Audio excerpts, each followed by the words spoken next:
Električna vozila so vse pogostejša in tudi nadaljnji trend kaže, da praktično električnih vozil bomo srečevali vse več in več.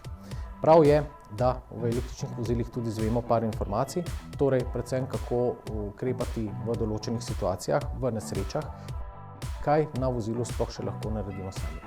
Pri polnilnih kablih smo opazili kar nekaj nepravilnosti, predvsem največje so metanje konektorjev po tleh ali nepravilno zvijanje kabla, ki dolgoročno privede do uničenja kabla oziroma še hujših težav v smislu kratkega stika oziroma celo požara.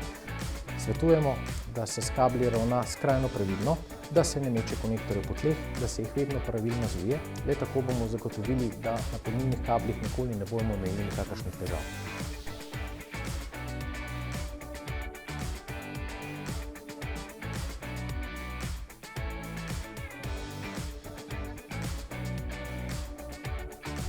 Električna vozila so naša prihodnost, tako lahko največ naredimo za nas in za našo varnost tako, da se v električnih vozilih čim več podučimo.